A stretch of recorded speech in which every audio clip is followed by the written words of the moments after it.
You're not improving yourself. The other guy is improving. So the real thing is that when you have to compete and you have that power within, you just do it, like Mexico did it, and like Nigeria can do it, can compete in food processing, in food quality. By the way, one word, food needs to be absolutely innocuous. Food needs to be absolutely pure in quality. No microbes, no contamination or nothing. Food processing is an art. And it's an art that takes you to the world arena of food, of quality food, which is the one that has high prices. And again, one shortcut, you can, from the beginning, be organic. And if you're organic in producing those fruits or those vegetables, not only have the guarantee of quality and the certification of quality, but also you will enjoy from 20 to 30% overprice. And that can be done in Nigeria. You don't have to go the route of Mexico first, orthodox, regular production. Now we're becoming organic. But here, you can start organic from the beginning. Okay, next question. Next question, please. Okay, the next question now. Commercial farming has been eluding Nigeria for a long time, despite government intervention programs. Why do you think this remains a challenge? Question by Dimiji Kayode Adedeji. I think that is Premium Times. Commercial farming has been eluding Nigeria for a long time, despite government intervention programs. Why is this still a challenge? I guess in this life, we don't need to explain ourselves much the why we did not do something. The question is how I can do it. And today, there is technology available, and the companies are worldwide.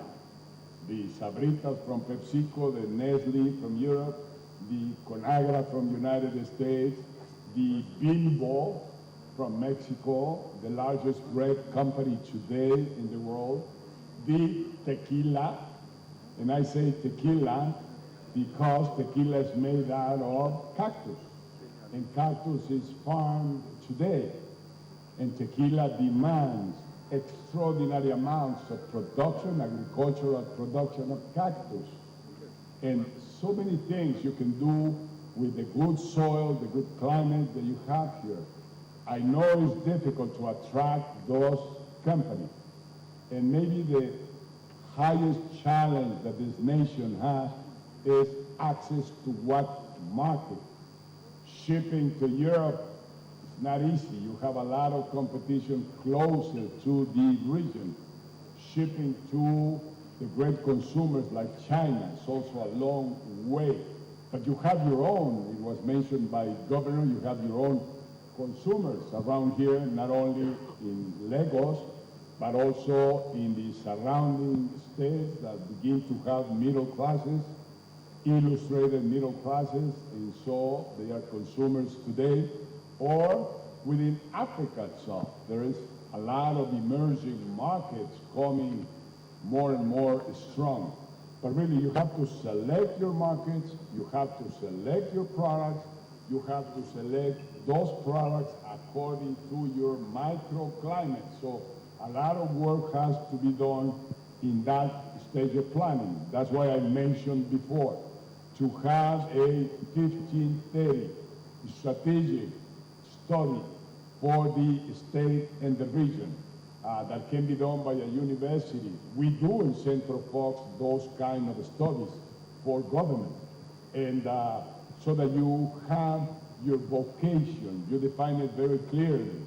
Because to say in generic agriculture or cattle is not good. You have to be focused on which agricultural products, which kind of meat and cattle to take to which market, where, and at what cost. But anyway, you need the production, of the farmers, you need the agro-business in between to process and package the food, the healthy food, and then you need the market. Okay, we're running out of time. I'm going to take two more questions.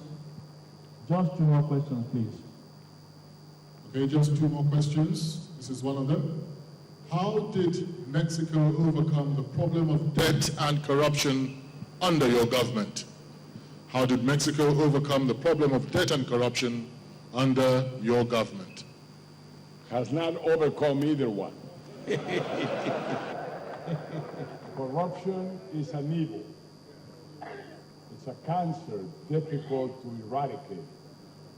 So you need to build as much as possible institutions for transparency, institutions for accountability, based on democracy.